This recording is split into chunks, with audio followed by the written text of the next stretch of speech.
বিসমিল্লাহির রহমানির রহিম। সুপ্রিয় দর্শক, আসসালামু আলাইকুম। 24শে আগস্টে গণ অভ্যুত্থানের মধ্য দিয়ে আমাদের বাংলাদেশের রাজনীতিতে নতুন যে বন্দোবস্তের একটা কথা উঠেছিল, সেই নতুন বন্দোবস্ত বাস্তবায়নের দিকে আমরা কতটুকু অগ্রসর হয়েছি, এটা আমরা এই 18 কোটি বাঙালি আমরা কিন্তু এখন হারে হারে বুঝতে পারতেছি। আমাদের বাংলাদেশে অনেক রাজনৈতিক দল আছে, অনেক রাজনৈতিক দলের অনেক বড় বড় নেতাকর্মী আছে, বুদ্ধিজীবী আছে, অ্যাডভোকেট আছেন।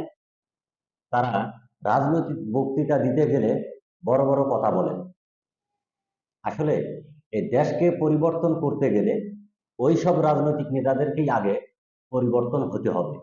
তারা নিজেরা যদি পরিবর্তন না হয়, তাহলে দেশের সমাজ, আইন বিভাগ বা যে কোনো সেক্টরের পরিবর্তন হবে না। যে বিষয়টা আমি বলতে চাচ্ছি সে বিষয়টা হচ্ছে, দেখেন, আমাদের বাংলাদেশের একটা গার্মেন্টসের বিশাল বড় ক্ষতি হয়ে গেছিল রানা প্লাজা।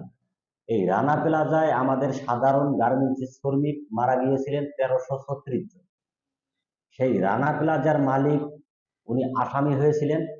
ওনার পক্ষে একজন অ্যাডভোকেট আইনজীবী হিসেবে দাঁড়িয়েছিলেন জামাতে ইসলামের বুদ্ধিজীবী অ্যাডভোকেট শিশির মনির। গত ফ্যাসিস্ট আমলের ফ্যাসিস্ট হাসিনার সহযোগী আইজিপি মামুন, ওনারও কিন্তু আইনজীবী এই শিশির মনির। বুয়েটের মেধাবী ছাত্র আবরারকে হত্যা করেছিলেন ছাত্রলীগের ক্যাডার যে নেতারা। এই আমাদের মেধাবী ছাত্র আবরারকে হত্যা করেছিলেন সেই 7 জন খুনির আইনজীবী এই জামাতে ইসলামের শিশির মনির। গত 2-3 দিনের আগের একটা ঘটনা,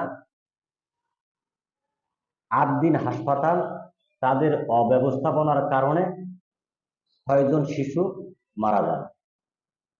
এই হাসপাতালের বিরুদ্ধে বাংলাদেশের সকল রাজনৈতিক নেতাকর্মী বা রাজনৈতিকভাবে একটা আন্দোলন গড়ে ওঠে।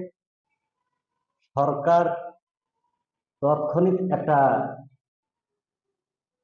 উদ্যোগ নেন বা 8 দিন হাসপাতালের লাইসেন্স বাতিল করে দেন। এখন হাসপাতালের যে কর্তৃপক্ষ যারা আসামি হয়েছেন, এই আসামিদের পক্ষে আবার ওই জামাতে ইসলামীর উপদেষ্টা বা বুদ্ধিজীবী অ্যাডভোকেট শিশির মনির দাঁড়িয়েছে। এই শিশির মনির আবার বিভিন্ন রাজনৈতিক মহলে বা বিভিন্ন রাজনৈতিক প্রোগ্রামে বড় বড় লেকচার দেন, বড় বড় কথা বলেন। বর্তমান সরকার আইন প্রতিষ্ঠা করতে গেলে তারা ব্যর্থ হচ্ছে বা আইনের সুশাসন নেই, এই ধরনের উস্কানিমূলক বক্তৃতা দিচ্ছেন। সরকার যখন কোনো খুনি, কোনো অপরাধীর বিপক্ষে আইন প্রয়োগ করতে যাচ্ছেন, সেই সব ব্যক্তির পক্ষ নিয়ে এই জামাতি ইসলামের অ্যাডভোকেট বুদ্ধিজীবী শিশির মনির প্রতিটা ক্ষেত্রে দাঁড়িয়ে যাচ্ছেন। যদি এই আসামি, খুনি, অপরাধীদের পক্ষে শক্ত অবস্থানে দাঁড়িয়ে যায়, আবার রাজনৈতিক মঞ্চে দাঁড়িয়ে সরকারের বিরুদ্ধে সমালোচনা করে যে সরকার সুশাসন প্রতিষ্ঠা করতে ব্যর্থ, তাহলে তাদের কর্মকাণ্ডে ফুটে উঠতেছে তারা কতটা মুনাফিক। আমি মনে করি আমাদের বাংলাদেশের সাধারণ জনগণ এই মুনাফিকদেরকে যখন চিনতে পারবে, সাধারণ জনগণ এদেরকে প্রতিহত করবে।